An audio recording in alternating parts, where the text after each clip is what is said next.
ശബരിമല വിഷയം ബാബറി മസ്ജിദ് പ്രശ്നവുമായി കൂട്ടിക്കെട്ടി ലോക്സഭാ തെരഞ്ഞെടുപ്പിൽ UDF-നെതിരെ പ്രചരണം ശക്തമാക്കാൻ CPM. ശബരിമലയിൽ യുവതികൾ പ്രവേശിച്ചതുമായി ബന്ധപ്പെട്ട് ഇപ്പോൾ സംസ്ഥാനത്ത് അരങ്ങേറിക്കൊണ്ടിരിക്കുന്ന അക്രമ പരമ്പരകളെ തങ്ങൾക്ക് അനുകൂലമാക്കി മാറ്റാനാണ് ശ്രമം. ഇതിന് ശബരിമലയെ ബാബറി മസ്ജിദുമായി ചേർത്തുകൊണ്ടുള്ള പ്രചരണമാണ് ലക്ഷ്യമിടുന്നത്. ഇത് UDF-നുള്ളിൽ വലിയ ആശങ്കയുണ്ടാക്കിയിട്ടുണ്ട്. അതിനെക്കുറിച്ച് ചർച്ച ചെയ്യാൻ നാളെ രാവിലെ അടിയന്തര UDF യോഗം ചേരാനും തീരുമാനിച്ചിട്ടുണ്ട്. ശബരിമല വിഷയം പൊതുവിൽ തങ്ങൾക്ക് അനുകൂലമാകുമെന്ന വിലയിരുത്തലാണ് ഇടത് കേന്ദ്രങ്ങൾക്കുള്ളത്. ഇതിന്റെ പേരിൽ സംസ്ഥാനത്ത് അക്രമങ്ങളും ഹർത്താലുകളും അഴിച്ചുവിടുന്ന സംഘപരിവാറിന് ഒരു നേട്ടവും ഉണ്ടാവില്ലെന്നും CPM ആത്മാർത്ഥമായി വിശ്വസിക്കുന്നുണ്ട്. NSS പിന്തുണയ്ക്കാൻ തീരുമാനിച്ചാൽ പോലും അവർക്കുള്ളിൽ ശക്തമായ ചേരിതിരിവ് ഇക്കാര്യത്തിൽ ഉണ്ടാകുമെന്ന വിലയിരുത്തലാണ് CPM-നുള്ളത്. അതേസമയം സംഘപരിവാറിന്റെ നിലപാടുകളെ ശക്തമായി എതിർക്കുന്നത് കൊണ്ട് തന്നെ ന്യൂനപക്ഷ സമുദായങ്ങളുടെ പിന്തുണ നല്ല രീതിയിൽ നേടിയെടുക്കാൻ കഴിഞ്ഞിട്ടുണ്ടെന്നും അവർ കരുതുന്നുണ്ട്. കഴിഞ്ഞ നിയമസഭാ തെരഞ്ഞെടുപ്പിൽ തന്നെ അത്തരമൊരു വികാരം ന്യൂനപക്ഷങ്ങൾക്കിടയിൽ ഉണ്ടാക്കാൻ കഴിഞ്ഞിരുന്നു. ബീഫ് നിരോധനത്തിനും മറ്റും എതിരായി അന്ന് സ്വീകരിച്ച ശക്തമായ നിലപാടാണ് നിയമസഭാ തെരഞ്ഞെടുപ്പിൽ അനുഗുണമായത്. ചെങ്ങന്നൂർ ഉപതെരഞ്ഞെടുപ്പിൽ അത് കുറെ കൂടി ഊട്ടിയുറപ്പിക്കാനും കഴിഞ്ഞുവെന്ന ആത്മവിശ്വാസം ഇടതുമുന്നണിക്ക് പൊതുവായും CPM-ന് പ്രത്യേകിച്ചുമുണ്ട്. വടക്കേ ഇന്ത്യയിലേതുപോലെ ക്ഷേത്ര രാഷ്ട്രീയം പയറ്റാൻ BJP ശബരിമലയെ ആദ്യമാക്കി മുന്നോട്ട് പോവുകയായിരുന്നു. അതിനിടയിൽ 2 യുവതികൾ അവിടെ പ്രവേശിച്ചത് അവരുടെ കണക്കുകൂട്ടലുകളാകെ തെറ്റിച്ചു. അതിന്റെ പ്രതിഫലനമാണ് ഈ അക്രമ പരമ്പരകൾ.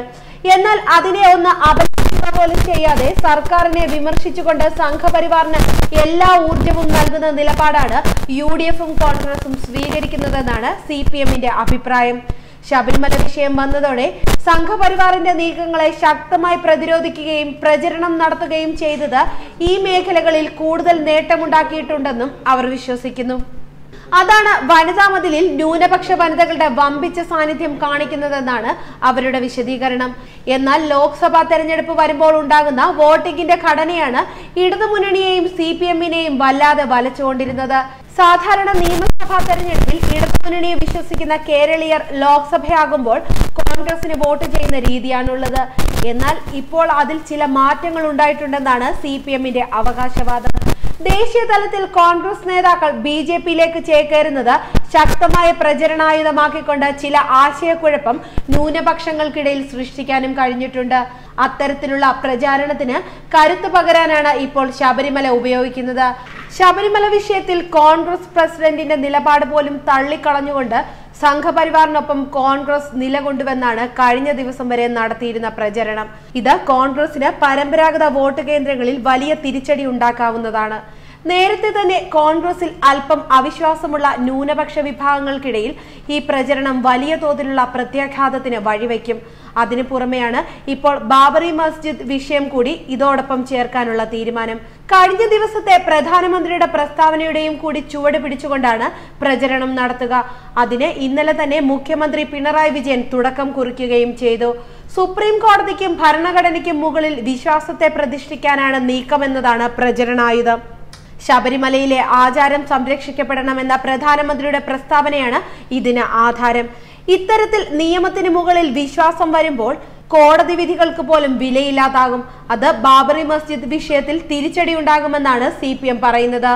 കോടതി എന്തു വിധിച്ചാലും വിശ്വാസത്തിന്റെ അടിസ്ഥാനത്തിൽ മാത്രമേ ആരാധനാലയങ്ങൾ സംബന്ധിച്ച കാര്യങ്ങൾ മുന്നോട്ട് പോകാനാകുമെന്നതാണ് ഇതിന്റെ അർത്ഥം.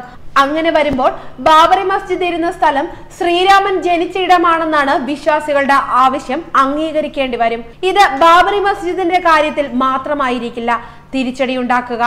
മധുര, താജ്മഹൽ ഉൾപ്പെടെ ഒരു പിടി ന്യൂനപക്ഷങ്ങളുടെ ആരാധനാലയങ്ങളും സ്മാരകങ്ങളും ഈ വിശ്വാസത്തിന്റെ പേരിൽ തകർക്കപ്പെടും.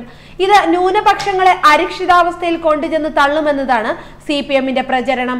ഇവിടെ ശബരിമല യുവതീ പ്രവേശനവുമായി ബന്ധപ്പെട്ട് സംഘപരിവാറിന്റെ സമരങ്ങൾക്കും അക്രമങ്ങൾക്കും പിന്തുണ നൽകുന്ന കോൺഗ്രസും UDF-ഉം തത്വത്തിൽ ഈ വാദഗതി അംഗീകരിക്കുന്നുവെന്ന് സ്ഥാപിക്കാനാണ് CPM ശ്രമം. ഇത്തരത്തിലുള്ള പ്രചരണം ശക്തമാക്കിയാൽ അത് UDF-ന് വല്ലാത്ത തിരിച്ചടി ഉണ്ടാക്കും. പ്രത്യേകിച്ച് ബാബറി മസ്ജിദ് പൊളിക്കുന്നത് കോൺഗ്രസിന്റെ ഭരണകാലത്താണ്. മാത്രമല്ല കഴിഞ്ഞ 5 സംസ്ഥാനങ്ങളിൽ നടന്ന തെരഞ്ഞെടുപ്പുകളിൽ BJP-യെക്കാളേറെ വാശിയിൽ രാമക്ഷേത്രത്തിന് വേണ്ടി വാദിച്ചത് ചില കോൺഗ്രസ് നേതാക്കളുമായിരുന്നു. അതുകൂടി ഉപയോഗിച്ചുകൊണ്ട് ന്യൂനപക്ഷ കേന്ദ്രങ്ങളിൽ പ്രത്യേകിച്ച് മുസ്ലിം ഭൂരിപക്ഷ പ്രദേശങ്ങളിൽ പ്രചരണം ശക്തമാക്കാനാണ് CPM-ന്റെ നീക്കം. അത് ശക്തമായി നടത്തിയാൽ അത് UDF-ന് വല്ലാത്ത തിരിച്ചടിയാകുമെന്നതിൽ തർക്കമില്ല. ഇത് മുന്നിൽ കണ്ടാണ് അതിനെ പ്രതിരോധിക്കുന്നതിനുള്ള തന്ത്രങ്ങൾ ആലോചിക്കാൻ നാളെ UDF യോഗം ചേരുന്നത്. ഇതിൽ സർക്കാരിനെതിരെയുള്ള ശക്തമായ പ്രചരണ പരിപാടികൾക്ക് അവരും രൂപം നൽകും. എന്നാൽ UDF-ന്റെ നിലപാടാണ് ശബരിമല വിഷയം ഇത്രയും വഷളാക്കിയതെന്ന പൊതുവിലയിരുത്തലാണ് CPM-നും ഇടതുമുന്നണിക്കുമുള്ളത്. സുപ്രീം കോടതി വിധിയെ സ്വാഗതം ചെയ്ത പ്രതിപക്ഷ നേതാവും മറ്റ് കോൺഗ്രസ് നേതാക്കളും BJP-യുടെ നിലപാട് മാറ്റത്തിനനുസരിച്ച് നിറം മാറിയതാണ് അവർക്ക് കരുത്ത് പകർന്നത്. ശബരിമല വിധി ഉപയോഗിച്ചുകൊണ്ട് നഷ്ടപ്പെട്ട ഭൂരിപക്ഷ സമുദായ വോട്ടുകൾ മടക്കിക്കൊണ്ടുവരാനാണ് കോൺഗ്രസും അത് നിലനിർത്താൻ BJP-യും നടത്തിയ ശ്രമമാണ് വിഷയം ഈ നിലയിലെത്തിച്ചത്. ഇത് UDF-ന് വല്ലാത്ത ദോഷം ചെയ്യുമെന്ന വിലയിരുത്തൽ കോൺഗ്രസിനുള്ളിൽ തന്നെയുണ്ട്. ശബരിമല വിഷയം ബാബറി മസ്ജിദുമായി ബന്ധപ്പെടുത്തി പ്രചരണം നടത്തുകയാണെങ്കിൽ ഇപ്പോഴത്തെ നിലപാട് ലീഗ് മാറ്റും. പിന്നെ കോൺഗ്രസിനും പിടിച്ചു നിൽക്കാൻ CPM-ന്റെ തന്ത്രം വിജയിച്ചാൽ UDF-ന്റെ സ്ഥിരം കോട്ടകളിൽ വിള്ളൽ വീഴ്ത്താൻ അവർക്കും കഴിയും. പിന്നെ കോൺഗ്രസിനും പിടിച്ചു നിൽക്കാനാവില്ല. CPM-ന്റെ തന്ത്രം വിജയിച്ചാൽ UDF-ന്റെ സ്ഥിരം കോട്ടകളിൽ വിള്ളൽ വീഴ്ത്താൻ അവർക്കും കഴിയും. ന്യൂസ് ഡെസ്ക് മലയാളി വാർത്ത.